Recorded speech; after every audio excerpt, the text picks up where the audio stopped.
Et c'est la suite de Politique avec notre invité Hubert Védrine, ancien ministre socialiste des Affaires étrangères. Il est interviewé aussi par Frédéric Rivière de RFI et Christian Macarian de l'Express. Alors nous avons parlé du Mali, de la Tunisie. On va aborder le sujet épineux aussi de la Syrie. Vous disiez, et en Libye, il y avait urgence à intervenir pour sauver Benghazi. Au Mali, c'était à l'appel du président malien. Dans le fond, en Syrie, personne ne demande rien, donc on n'y va pas. Est-ce que ça fait partie, Hubert Védrine, la Syrie, de ces conflits sans solution? Pour reprendre... Malheureusement, c'est pas impossible que la situation dure, en tout cas. Mais il n'y a pas l'équivalent de ce qui s'était passé en Libye. Il n'y a pas une demande de la Ligue arabe. C'est la demande de la Ligue arabe qui avait fait que la Chine une demande en bonne et due forme. Et la Russie... Non, c'est pas une question de formalisme, c'est que les pays arabes ne sont pas d'accord entre eux. Les pays arabes, ça ne les gênait pas du tout que Kadhafi soit renversé, en fait. Ils étaient débarrassés plutôt par ça. En Syrie, c'est très compliqué. Et même si la répression est abominable, on parle ça va de 50 à 70 000 morts selon les évaluations. Beaucoup d'Arabes, beaucoup de Syriens d'ailleurs, continuent à penser que ça risque d'être encore pire après la chute du régime. Donc ça se traduit dans les positions des pays arabes qui ne sont pas d'accord entre eux. Donc il n'y a pas cette demande. Et puis depuis le début, la Russie et la Chine bloquent au Conseil de sécurité ce qui serait l'équivalent de la résolution sur la Libye. Je ne sais d'ailleurs pas ce qu'on ferait concrètement s'ils étaient d'accord, parce que c'est une question compliquée. Ce n'est pas une petite expédition dans le désert, c'est tout à fait autre chose. Donc je crois que, même si ça paraît aujourd'hui sans solution, en tout cas c'est interminable et affreusement cruel, il me semble que si les Américains, les Européens, les Turcs, les Qataris, les Saoudiens et les Russes malgré tout, arrivaient à se mettre d'accord pour gérer la moins mauvaise sortie possible, ça serait peut-être à tenter.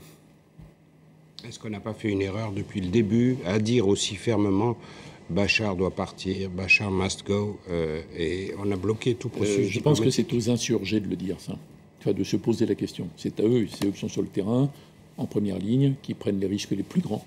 Donc c'est à eux de dire qu'ils ne veulent pas dévier de cette ligne, qu'ils sont jusqu'au boutiste, ou au contraire d'évoluer. On ne peut pas le dire à leur place par rapport à ça. Et vous voyez bien ce que ça représente pour des gens engagés dans cette lutte avec tous ces morts et ce régime inflexible. Surtout le plan. Enfin, c'est quand même à eux d'abord qu'il faut penser dans cette évolution possible. Est-ce qu'il n'y a pas un intérêt, un non-dit, de maintenir Bachar el-Assad au pouvoir, parce que s'il partait, eh bien, ce serait des conflits interconfessionnels. C'est ce que pensent beaucoup de Syriens. Il y a beaucoup de Syriens, manifestement, qui trouvent à la fois abominable la répression et la guerre civile, et qui se disent, mais si Assad tombe, qu'est-ce qui va se passer? Si on se retrouve avec un régime sunnite extrémiste, ça peut être encore pire. C'est quand même un pays qui était resté laïque, presque plus que l'Irak. On se servait abusivement de cette présentation pour défendre à tort Saddam Hussein, mais c'est un peu vrai en Syrie, surtout dans la région. Sinon, vous pensez bien que tout ça aurait basculé depuis longtemps.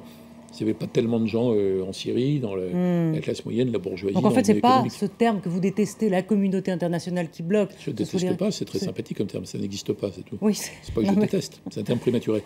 Bon, en tout cas, en Syrie, c'est les Syriens.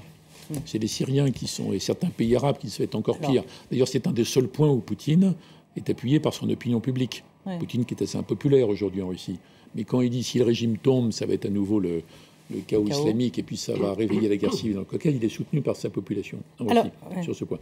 Donc c'est horriblement compliqué. C'est pour ça qu'il faudrait que l'ensemble des pays qui ont peut-être une certaine influence se mettent d'accord sur une ligne de sortie, ce qui n'est pas tout à fait le cas encore. Non. Il se passera du temps. Alors, François Hollande, qui était à Strasbourg donc pour un premier discours devant les parlementaires européens. Un long discours, il a fait des constats, parfois un peu durs sur l'Europe. On va en parler dans quelques instants. Mais pour finir, peut-être sur le dossier peut-être militaire, puisqu'on parlait du Mali il y a quelques instants, sur cette fameuse défense européenne. On l'écoute. Nous devons aussi, dans cette redistribution des cartes de la puissance à l'échelle du monde, ne laisser aucun doute sur la détermination de l'Europe à porter ses valeurs. Mais nous devons en tirer, là encore, les conséquences. Avoir la lucidité indispensable pour élaborer une stratégie, pour conduire une véritable politique extérieure commune, pour avoir une défense européenne. La France y est prête. Alors la France est prête, la défense européenne, c'est un serpent de mer. Est-ce que vous pouvez nous expliquer quels sont les blocages? Pourquoi on n'a jamais vu cette défense européenne? Est-ce que ça fera doublon avec l'OTAN? Est-ce que les capacités militaires ne sont pas les mêmes en Europe? Comme on n'a pas beaucoup de temps, je vais résumer à outrance en disant que la plupart des Européens ne le demandent pas en fait. Ça ne les intéresse pas. Parce que soit ils considèrent qu'il y a encore une menace russe, ça c'est pour les pays de l'Est de l'Europe, ils pensent qu'il n'y a que l'Alliance Atlantique, donc les États-Unis avec l'article 5, qui répondent à cette menace, ou alors ils considèrent que nous devons toucher les dividendes de la paix, c'est-à-dire faire de la croissance, du social, etc. Donc il n'y a pas d'Europe de la défense en réalité, quoique tente la France depuis 25 ans, parce que les Européens veulent même plus de défense en fait. D'ailleurs tous les budgets de défense diminuent, sans arrêt, sans arrêt. Alors, il reste des capacités françaises remarquables, on le voit en ce moment, britanniques, à un certain niveau allemand, mais là ils sont bloqués par des considérations politiques, et donc ça ne se concrétise pas parce qu'il n'y a pas de vraie demande. C'est pour ça que la France dit, d'ailleurs ce que j'ai suggéré dans le rapport que j'ai fait pour François Hollande là-dessus, il faudrait au moins se concentrer sur les 5 ou 6 pays qui ont une capacité, et au moins sauver les industries européennes en matière de défense, parce que c'est souvent des industries de très haute technologie. Ça a plus de sens que de tenter de faire quelque chose à 27. Cela dit, je trouve que la passivité des Européens par rapport à la France au Mali, ils soutiennent, ils applaudissent, mais ils font rien, enfin presque rien, c'est quand même too much. Mais est-ce que le blocage ne vient pas aussi du fait qu'une défense commune, ça serait une composante extrêmement importante d'une démarche fédéraliste? Pas forcément, mais il n'y a pas tellement de blocage, il y a une gigantesque force d'inertie, plutôt qu'un blocage.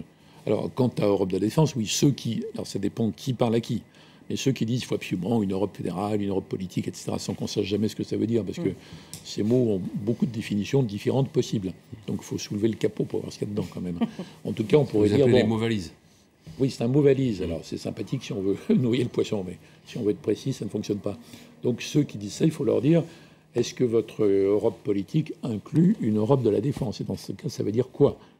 On est tous dans l'Alliance, mais depuis l'accord de Saint-Malo avec les Britanniques, on avait reconnu que sous le chapeau général de l'Alliance, les Européens pouvaient faire, s'ils le voulaient, un peu plus. Et en fait, on ne fait pas plus. Pourquoi? Donc c'est une discussion légitime avec ceux qui militent pour une Europe plus politique. Est-ce qu'il ne faut pas commencer par une politique étrangère commune plus cohérente, plus forte? À ce moment-là, il faut faire un travail, au lieu de faire des proclamations, il faut constater que les Européens, à cause des siècles, ont des positions différentes sur la plupart des sujets. Sauf qu'en général, ils sont pour la paix, la démocratie, les droits de l'homme, etc. Mais sur un sujet particulier, ils n'ont pas les mêmes positions. Oui. Donc il faut prendre les pays les plus opposés, à mon avis, en Europe, et leur dire on vous donne 2 ans pour trouver une synthèse. Et si vous trouvez une synthèse sur qu'est-ce qu'on fait avec la Russie... Il faudrait qu'il fasse un stage au PS pour trouver la synthèse.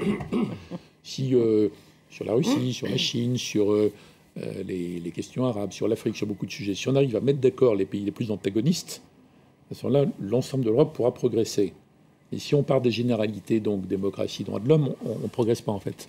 Donc je propose une méthode assez originale qu'on n'a pas tentée, qui est de faire travailler les pays les plus opposés. À partir de là, on va construire petit à petit, par morceaux, une politique étrangère européenne commune, ce qui n'est pas le cas aujourd'hui. Puis il faudrait que les Européens acceptent que nous sommes dans une compétition multipolaire et que si l'Europe ne devient pas une sorte de puissance, elle sera impuissante, donc dépendante, etc. Bon. Donc il y a tout un cheminement, alors que la majorité des opinions publiques depuis une 50aine d'années en Europe espèrent à vivre dans une sorte de grande Suisse dans lequel on aurait plus à se préoccuper de ces questions. Oui, c'est ça. Et malheureusement, non, le monde n'est pas encore bâti sur ce modèle idyllique. Nous y arriverons certainement, mais ce n'est pas tout à fait le cas encore aujourd'hui. On va continuer à parler d'Europe. Écoutez donc ce que disait donc François Hollande dans ce premier discours à Strasbourg sur, dans le fond, les déceptions, le rêve un peu évanoui de l'Europe.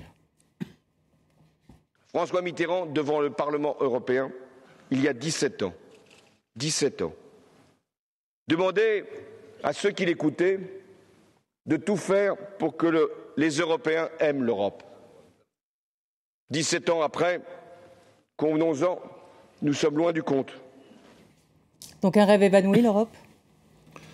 Moi, je peux apporter modestement une contribution à cette discussion parce que je pense que les Européens qui sont devenus sceptiques, mais pas hostiles, les Britanniques sont plus hostiles que sceptiques, mais les autres sont sceptiques, mais pas sceptiques au sens systématique. Ils pourraient retrouver de l'intérêt pour l'Europe et peut-être, pourquoi pas à nouveau, aimer l'idée d'Europe s'ils ont le sentiment que toute la machinerie européenne défend leurs intérêts légitimes dans la bagarre mondiale. Donc, dans la bagarre multipolaire, dans la compétition face à la Chine, etc. Bon, donc, s'ils pensent que ça sert à défendre, normalement par des procédés légaux normaux, mais donc renforcer la capacité européenne, la capacité compétitive, dire ah oui, mais je comprends à quoi ça sert en fait. Ça s'est trop éloigné parce que depuis une quinzaine d'années, les élites disent sans arrêt plus d'Europe. Et les opinions disent mais pourquoi on a l'impression que cette Europe ne s'occupe pas de nous, on veut nous prendre le bout de souveraineté qui nous reste, à quoi ça sert? Et la souveraineté qu'on a abandonnée, ce sont les marchés devenus fous qui l'ont pris. Bon. Donc il faut changer de discours. Et si vous arrivez à montrer que le système européen défend, mais encore une fois, dans le bon sens du terme, légitime. À défendre le système européen. Il a échoué à défendre les intérêts de ses peuples. Le système européen, la prospérité, il est parti dans une autre direction. Il a pensé que dans l'économie mondiale dérégulée, l'Europe devait absolument s'adapter, sans tenter de re-réguler, et qu'il fallait être exemplaire en quelque sorte. Et j'ai dit depuis longtemps que l'Europe risquait de devenir l'idiot du village global en faisant ça, parce que... Mais c'est fait ou pas? C'est en partie fait, mais c'est rattrapable.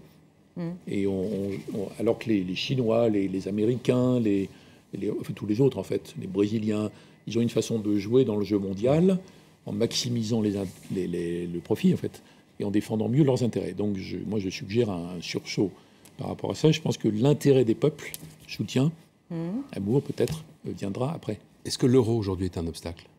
Non, enfin, heureusement qu'il y a l'euro en tant que tel. Par contre, on peut débattre de deux choses. Sa valeur, notamment. Le taux de l'euro. C'est pour ça que François Hollande, dans son discours, il a, au lieu d'aller dans une fuite en avant institutionnelle, qui, à mon avis, n'est pas la bonne réponse aux questions des peuples que vous rappelez, il a eu tout à fait raison de parler de la nécessité d'une politique de croissance en Europe. Il faut assainir les finances publiques, oui, mais pas au détriment d'une politique de croissance. Et il a parlé de monnaie, taux de change.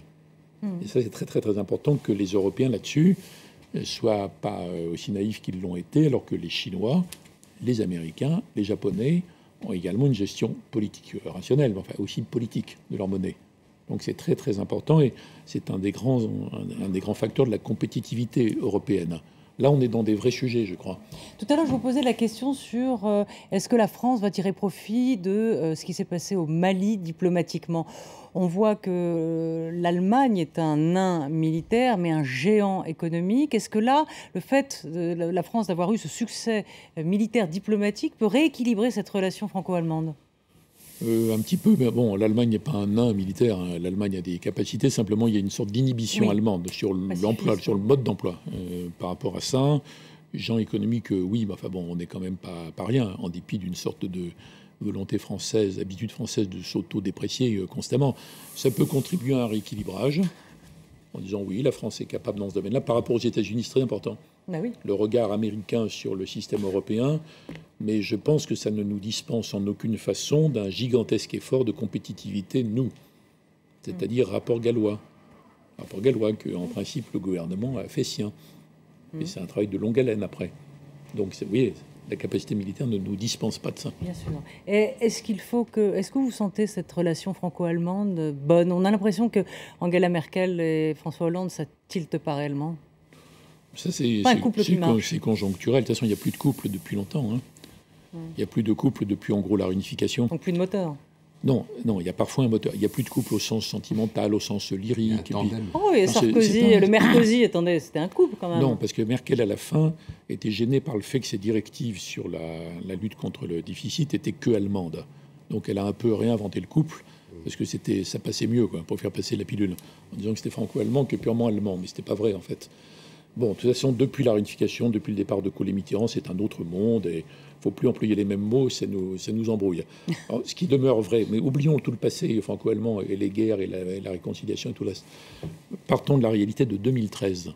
Dans le monde tel qu'il est, la France et l'Allemagne ont intérêt à converger, à travailler ensemble. Et s'ils ne le font pas, l'Europe fonctionne mal. Donc pas de fédéralisme, mais que... On peut le dire centré... Fédéralisme, c'est encore autre chose. Oui, mais ça dépend quoi. Convergence. Qui décide quoi dans le fédéralisme, Non, mais parce que je sais que vous êtes allergique au fédéralisme. Non, je ne suis pas allergique.